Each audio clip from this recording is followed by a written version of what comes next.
BC's North Coast. So we're fortunate to have Derrick living among us these days. He's become a resident of Terrace in the last few months.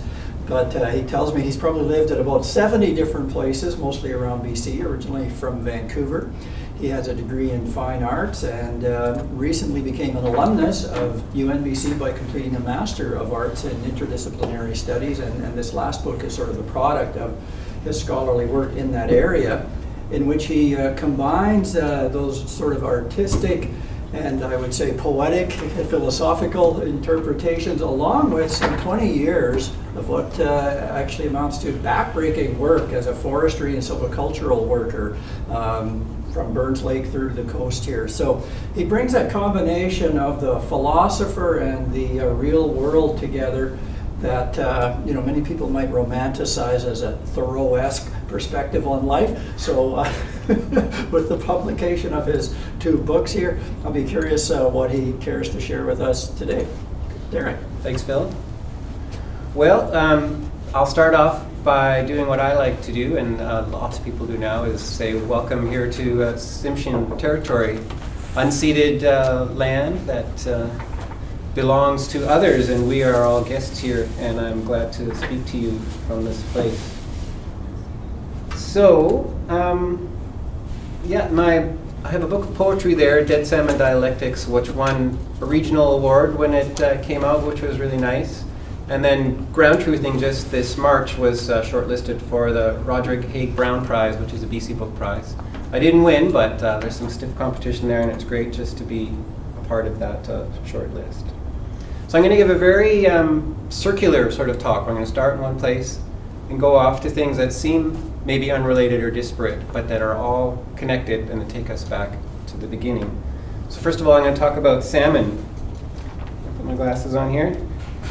I'm going to go to industrial fishing, and then to traditional First Nations fishing, and then connections of the rainforest that take us again back to salmon.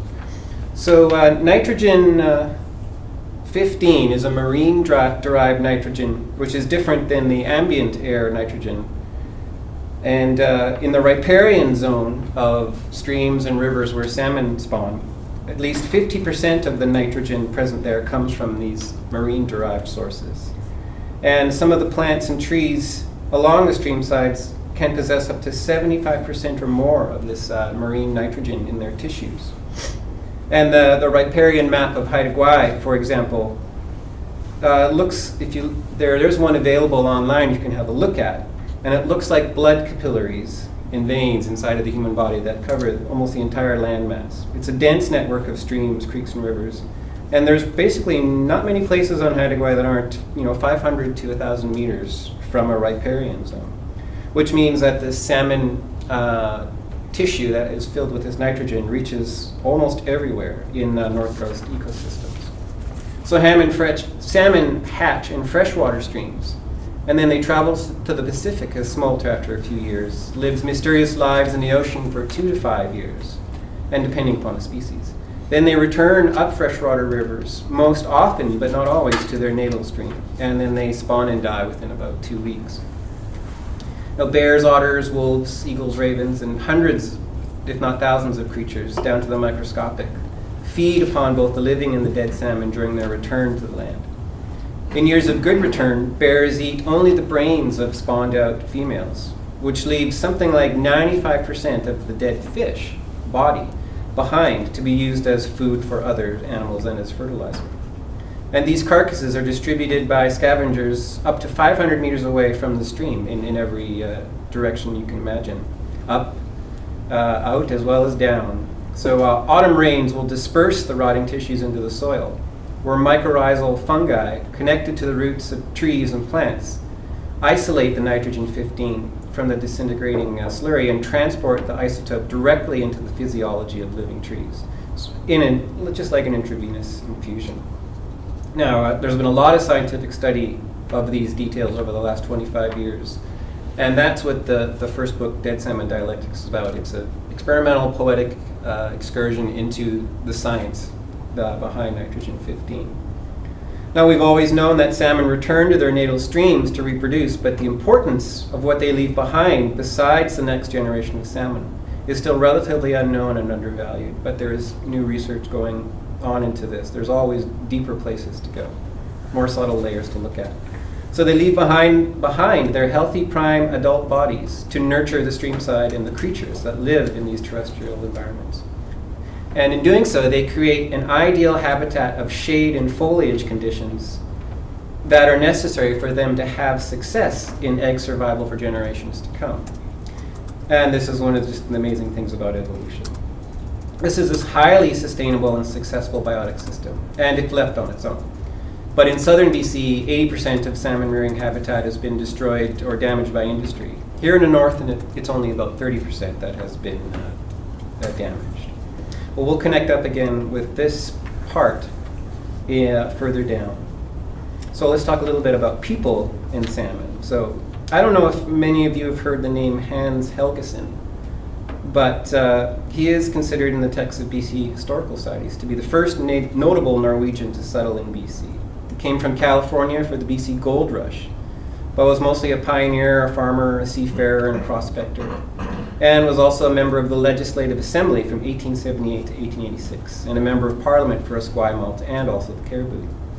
In the early 1900s, with another Norwegian, Alfred Magnusson, he became successful in the development of the first commercial fishery off Haida Gwaii in the Skeena district. And at the same time, Helgeson was employed as a government fisheries guardian of the Upper Skeena area and was promoted to fisheries overseer for the Lower Skeena in September 1908. Now, it's a strange contradiction there in that he was the regulator and also the first businessman to work in that industry. So quite a conflict of interest there, but those were the days. But there are some not very friendly results of this. So 5 new canneries were slated to open at the mouth of the Skeena River. And to ensure maximum profitability of the fishery for the European colonial businessmen, the feds introduced regulations that restricted certain fishing and processing activities in the name of protecting salmon from overfishing and habitat degradation. Specifically, these regulations restricted traditional Indigenous fishing practices. And we can assume that because Helgeson was both the business owner and the government regulator, that he wrote these rules himself. Enforcement of these rules was also Helgeson's prerogative, and he arrived at the Skeena in October 1905, where eventually he encountered 2 large native fish weirs on the Babine River.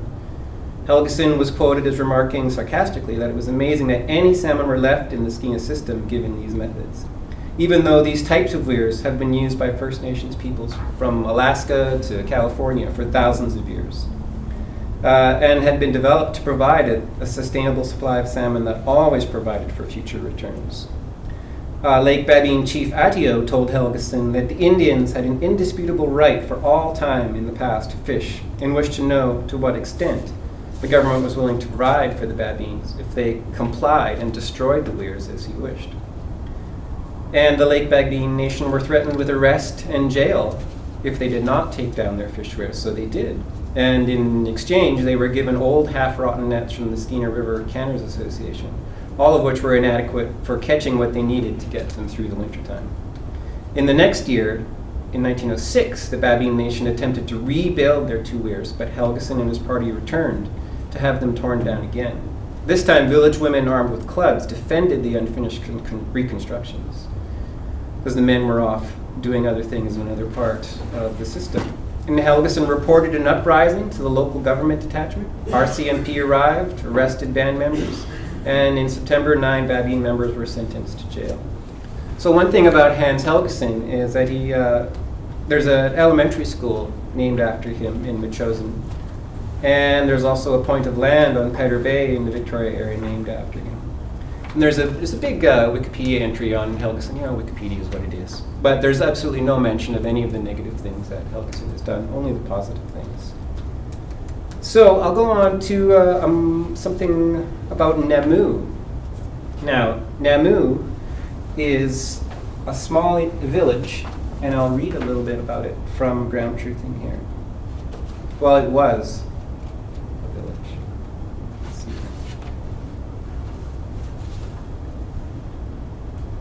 So, I'm just going to interrupt the text here for a small bit of this here.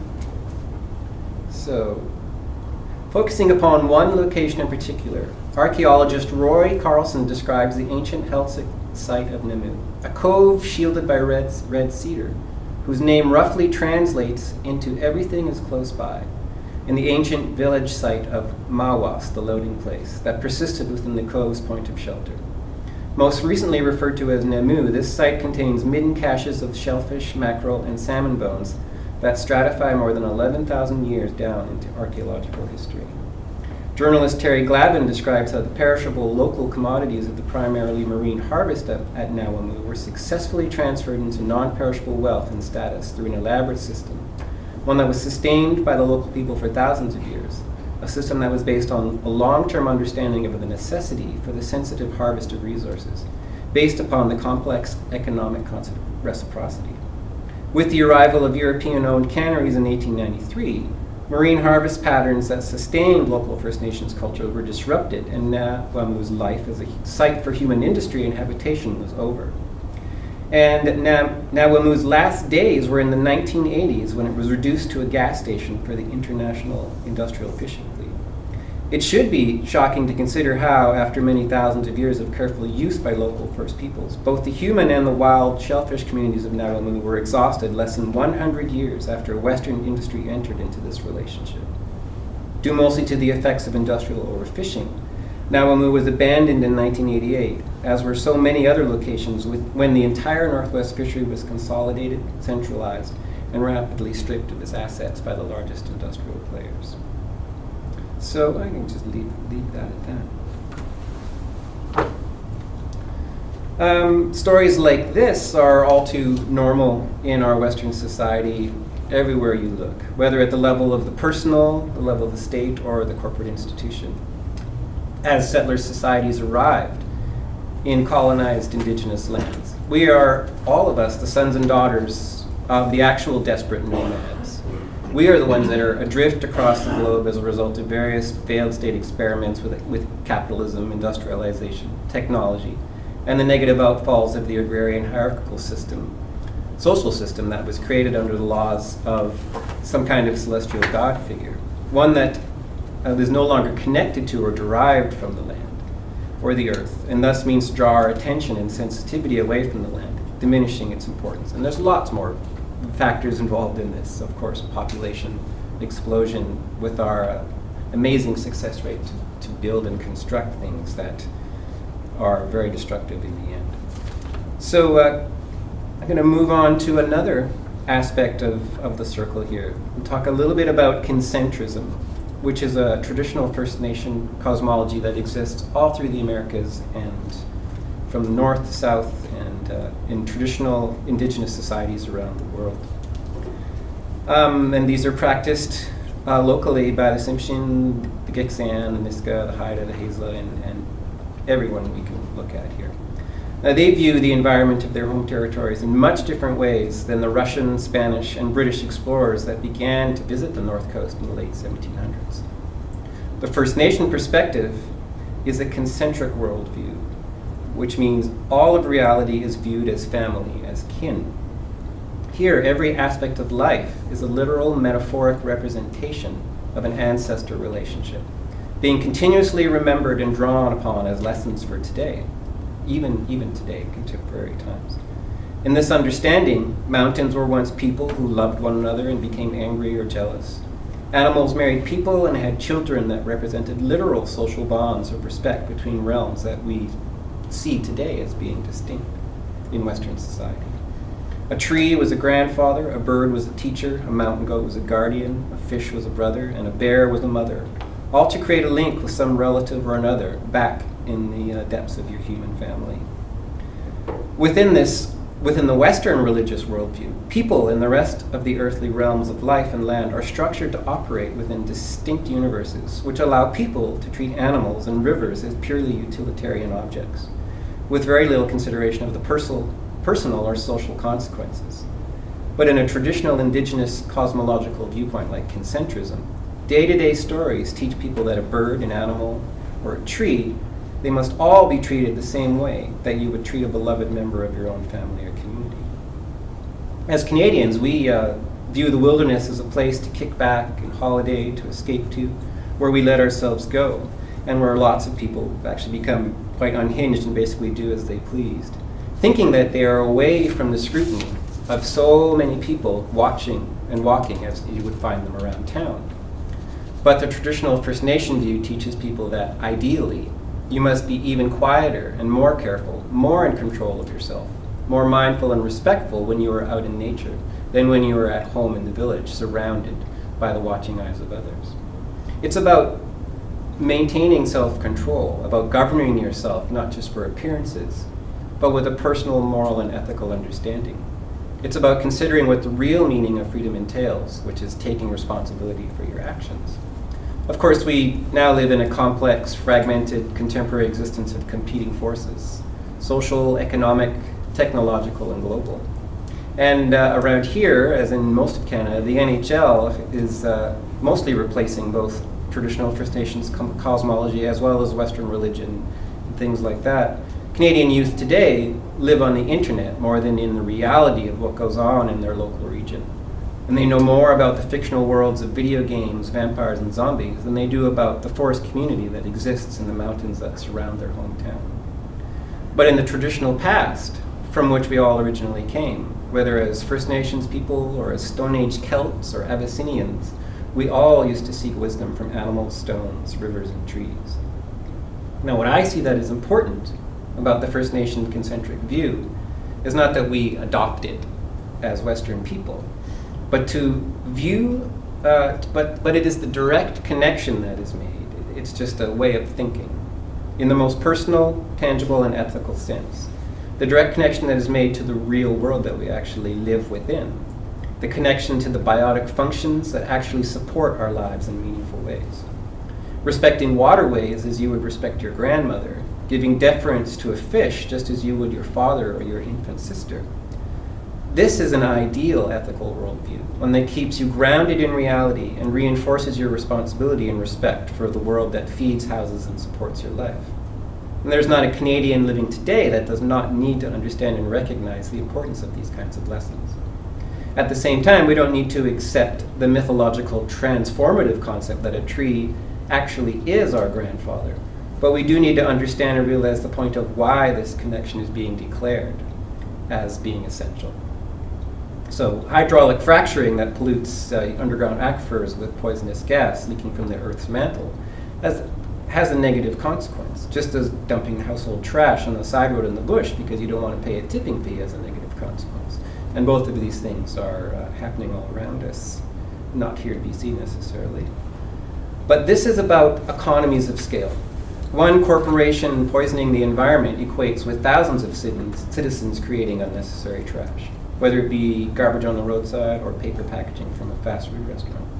First Nations concentrism ideally teaches us that there is no place that is not sacred or important, and that there is no creature, no matter how small, that can be treated as insignificant, and that each act we make has real consequences, most of which we do not see or realize.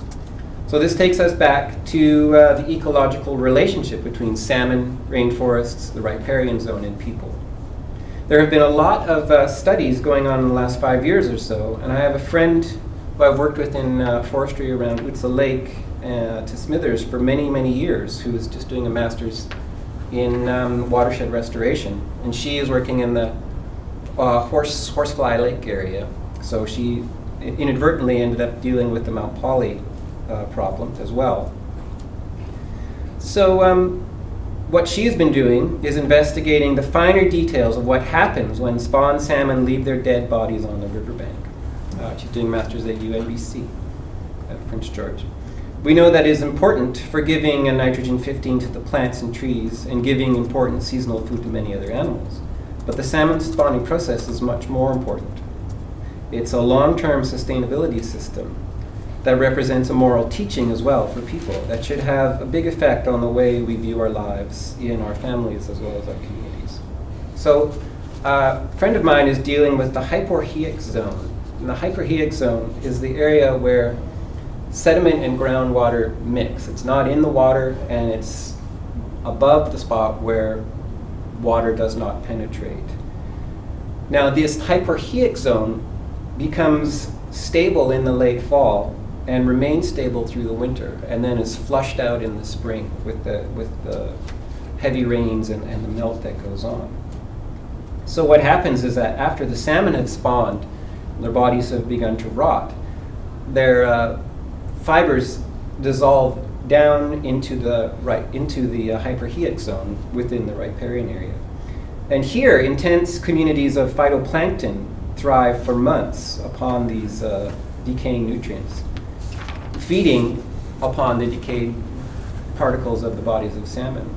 And in the spring, the snowmelt and rains flush out the hyperheic zone and disperse these communities of phytoplankton into the salmon streams, where newly hatched salmon fry have a nutritious food supply through to their development into parr during the important first few months of their lives as they free swim in freshwater. Basically, after they've used up their yolk sac, they have this inundation of food, which gets them in the avalon stage. So basically what happens here, if I was to take these things and put them together, is the adult salmon return to the place where they themselves hatched. They give up the prime wealth of their adult bodies at the place where they have laid their own eggs. And then their own bodies are basically used as a food supply for the phytoplankton that nourishes their own newly hatched young.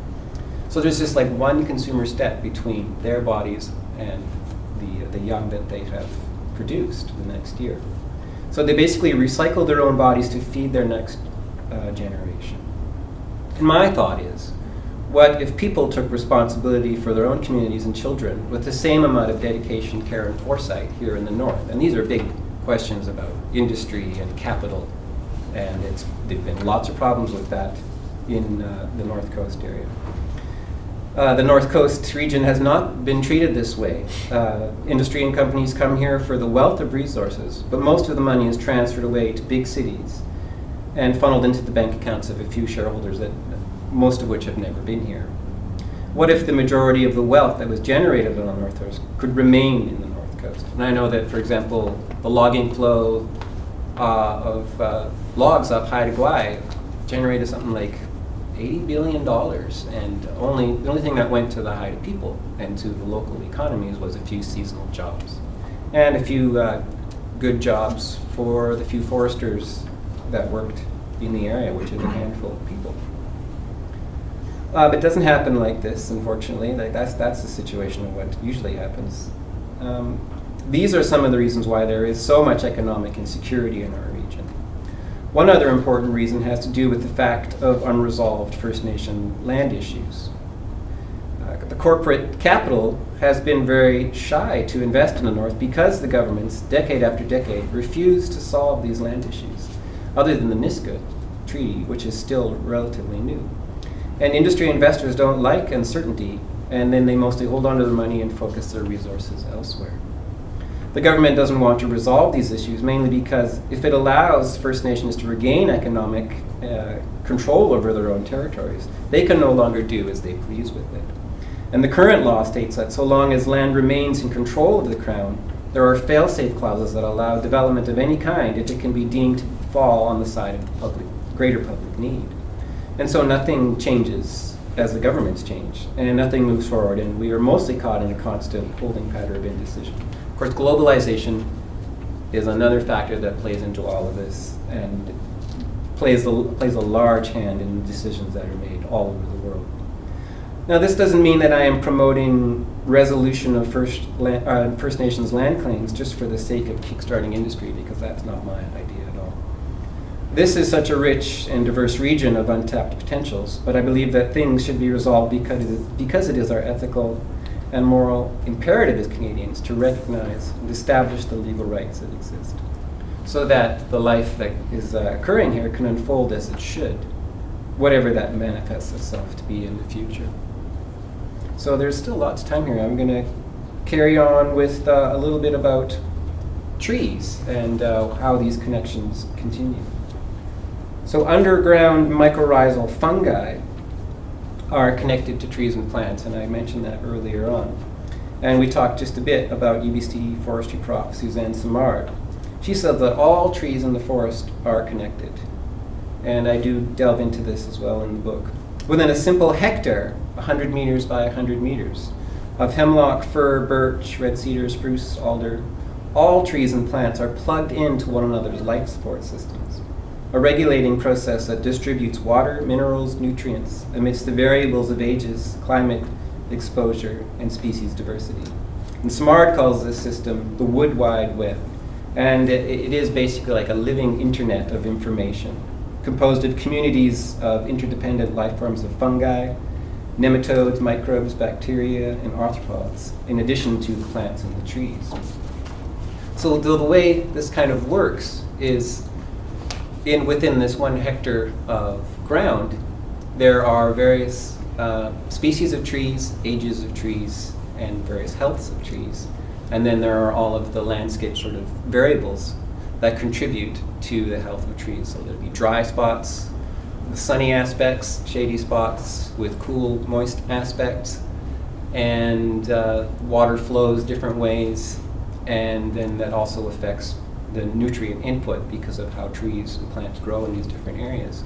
And what mycorrhizal fungi is one of various types of fungi. So there's parasitic fungi, which will attack living trees and plants, and animals even. And there are saprophytes, which are fungi that take dead matter and pull it apart. They're the ones that are the wood rotters. And mycorrhizal fungi are distinct in a way that they actually are communicators. There's the mushrooms that we see, and then there's the mycelia, what we don't see, which is all of these white, mostly white, tiny threads, 1 cell thick, that connect and create these strings that go down underneath and through the moss, just below the LFH layer, and they go up inside of trees.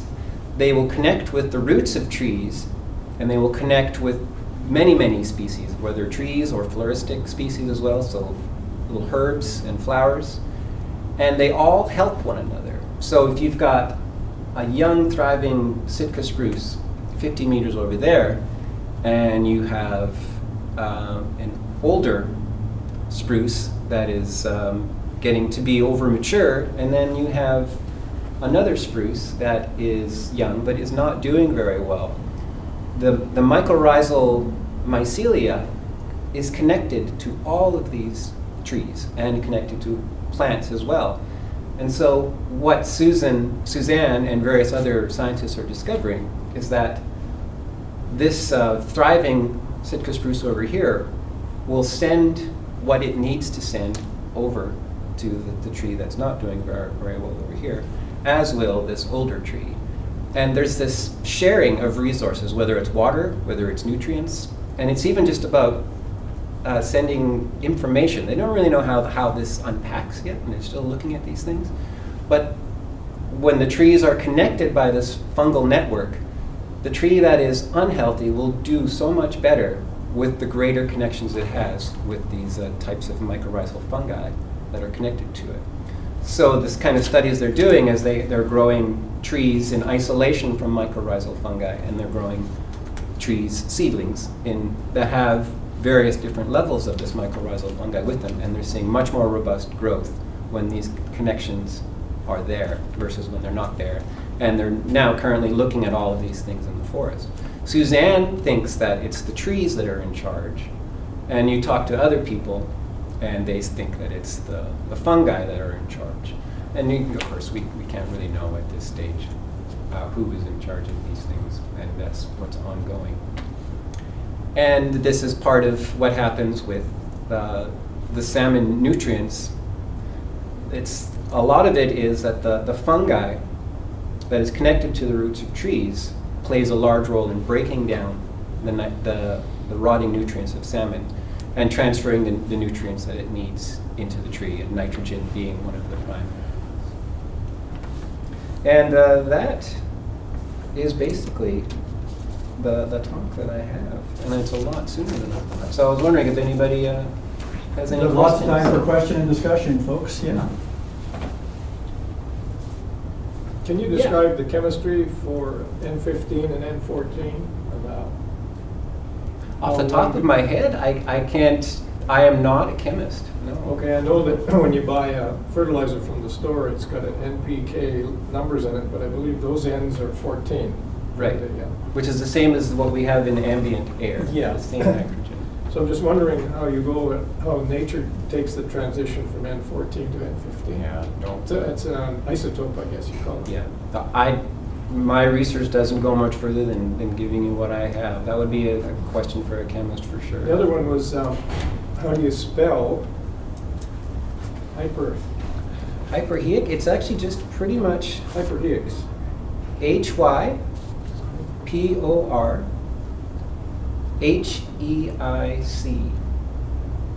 zone. And a young woman that's working on her thesis right now about this stuff, her name is Christy Rasmus at UNBC, so Kristy.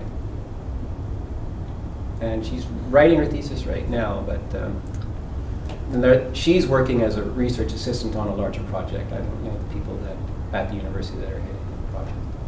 And I've also, one other question I have, I'm reading a book by John Ralston Saul, it's called On Equilibrium. He talks a lot about animism. Right. I'm wondering if that's the same Yeah. term as concentrism you just used. In a way, it is. Yeah, that's an older term, and I think that concentrism is a newer term, but it's just a flip of the same coin, basically. Yeah. Yes, sir. Correct me if I'm wrong, maybe Phil knows too. I think the N15 story is merely you can prove that nitrogen in terrestrial environment has originated from oceanic sources. Chemically, for an organism, it doesn't matter. They don't care about isotopes, which one it is. They need nitrogen. It's just they know that nitrogen actually came from the ocean. It's actually the ratio of N15 to N14 isotopes that bears a signature, not just ocean versus land, but many different places around the land or the ocean all have different balances. And I don't know about the nitrogen, but at least when it comes to things like carbon dioxide uptake, in fact, there is a distinction between that which is uptaken by plants and that which is left in the air. So there are some differences in their metabolism as well. I understood that it was a more valuable nutrient than, but you don't think that it works that way at all? No. It's just a signature. Isotopes are. So my question was, pardon my ignorance, mycorrhizae, do they are they nitrogen fixers?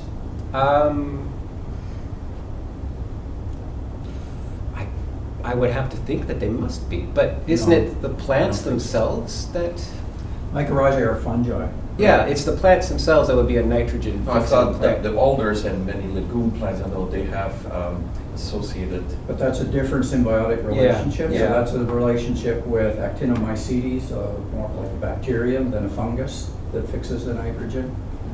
Yeah. So the first demonstration of the value of mycorrhizae to vascular plants was their ability to more efficiently forage, especially for phosphorus rather than nitrogen. Nitrogen is very mobile, but phosphorus, you have to get those thread-like fingers to the actual site on the side of sand and clay grains. But Again, since it's- then, they've demonstrated its value. Yes, it does move nitrogen, water, information. But they're sugars, all sorts of connectors. things. Yeah, they're not actually doing the work. So the mycorrhizal goes to minerals and helps to break it apart, but then it's other players that actually utilize and take those things. Do you know what I mean? Mhm. Yeah. So they're sort of like, again, they're just like the internet, but the content of the internet and what moves around in it isn't created by the internet. They're just a vehicle, like a tool, so to speak, in that sense. Is that not quite right? Yeah, I wouldn't that's disagree. my understanding Yeah. of it. And there's lots more. There's other people that do this for a living that would really be able to unpack that better, for sure. Well, okay. Oh, yes. So, what could we do better in the future? Well, That's a big question. it is, and because of the fact that none of it has really happened over the last 67 years, am I the one to answer that? But the most important thing, I think, is that we do need to resolve these land issues. And Indigenous rights are in law from the Royal Declaration of 1872 through to the 1980s, when our Canadian Constitution was altered to affirm these rights. And as we've seen with lots of court cases that have been happening in the last couple of years, one that was in the Caribou last summer, which said First Nations have the right to what happens on their land. Like they are the biggest player in what kind of development will happen on their lands. And it's telling that in the 1930s, the First Nations people weren't allowed to hire lawyers to defend themselves, by the Canadian government at these kinds of things. It's only been very, very recently that they've been able to start to gain the power that they need to start to get these things moving. The land claims issue is the biggest thing. If all of these things can be solved, then individual First Nations communities can then start to do what they think is best and create partnerships with industry if that's what they want to do. Right now, capital doesn't want to have anything to do around here because of so much uncertainty, and there's so many other things involved in that. I just think that's an important first step. Derrick, I'm struck by the extension of your metaphors, though, that everything, both literally and figuratively, is connected. Okay, not just our trees connected to each other, but forests and oceans are connected to each other through salmon, and our cultural patterns of utilizing and living these resources is connected to all sorts of the economic problems and challenges and social injustice we're faced with these days. I mean, it's really a pervasive theme that I find in your scholarly exploration of these complex issues. Yeah, well, there's the regional focus about what's happening here and how people think and act when they live here. But the same things are happening all across the globe. And the ramifications of how our consumer patterns here, even in a town like Terrace, have huge impacts on people that live in Bangladesh or that live in India. Like the clothes that we buy from Joe Fresh at the wholesale place or the superstore are made in small sweatshop factories on the other side of the globe. These are all the big issues that each chapter tries to connect these things and show that, well, every little step we take is important. So there's so many things we can do, but the individuals making their own decisions about how they live seems to have no effect because there's so many people around us that don't care.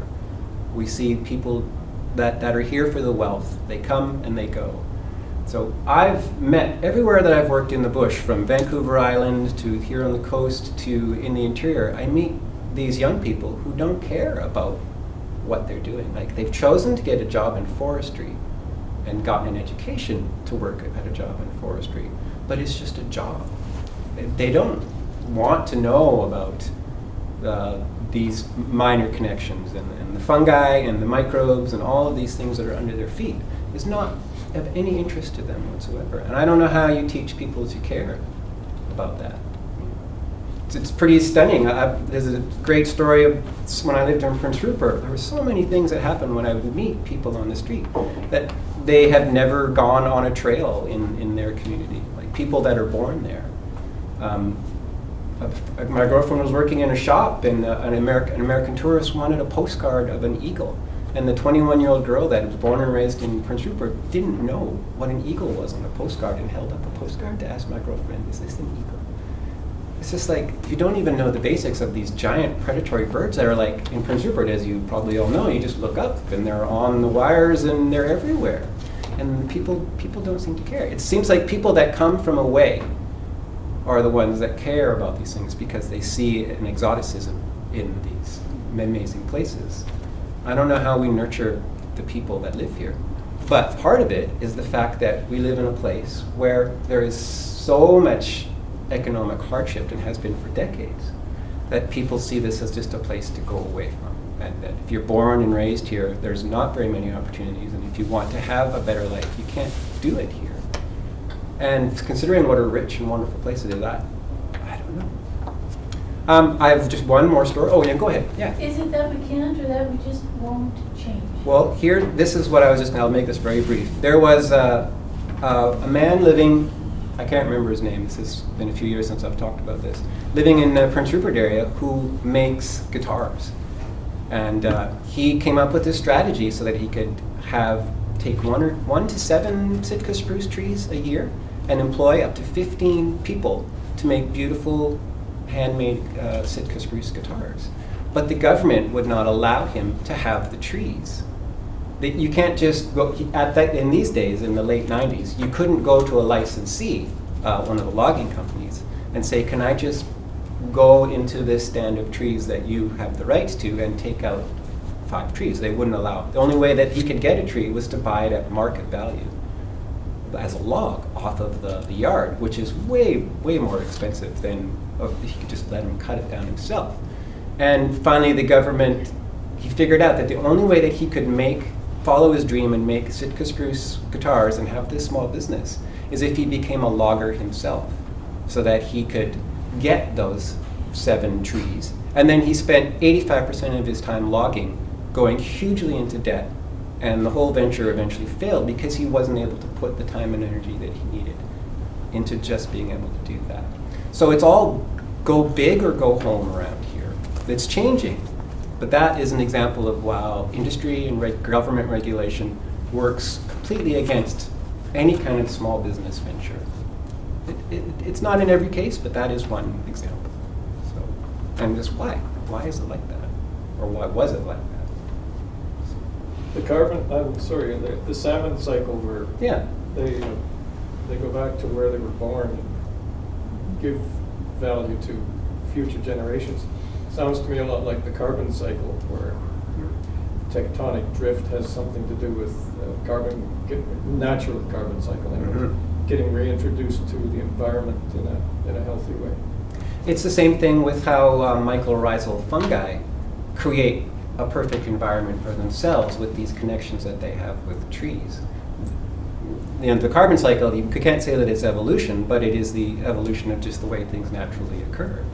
And it's the same thing with mycorrhizal fungi, that one of the reasons that they are connected to every plant and tree that they can get their little white fingers on is because they want to have a good life, and they're so susceptible to changes, microclimate changes, everything, light, shade, moisture. They need to create an ideal environment. Road traffic around the tree, that'll all change there. Roads have a negative and a positive impact. The road will cut off the mycelia from being able to travel and will sort of destroy their ability to move in that direction. But as any mushroom picker will tell you, the most mushrooms grow along the disturbance area because the saprophytes, the ones that thrive on rotting material, will have a blossoming period because of the disturbance that is created. Just like your foresters will tell you that the most productive forest is the one that has just been cut down and is resurging up in the rubble or debris that is left behind after logging. So, Like morels grow after a forest fire. yeah, Sort of thing. doesn't last, but the perfect environment is created for them. And again, the mycelia of thousands of kinds of mushrooms are everywhere all the time, even though maybe only 5% of them will thrive enough that they can fruit. They're always there. We've even dug up a truffle at the base of a Around here. tree in our backyard. Yeah. So I know this is quite common in Oregon, but I didn't know it happened up this far north. I've never heard of them anywhere north of Vancouver Island. That's the So found one.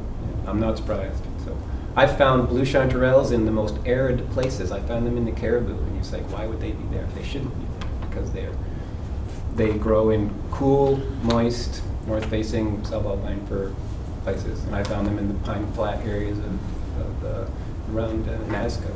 So it's very strange. All right. Thank you, Derrick. Thanks, Phil. Please join me in thanking our speaker today.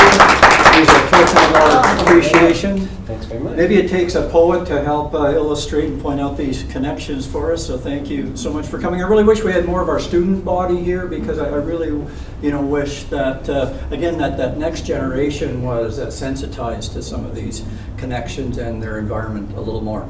Derrick brought a few books along, which he, I'm sure, would be glad to sell or sign. I brought my copy for him to sign, and if people want to stick around to discuss things further. I almost felt like I was at a Council of Canadians meeting here for a minute, trying to, explore a more progressive future. So hopefully the discussion continues. Thank you again. Thank you. Thanks a lot. Oh,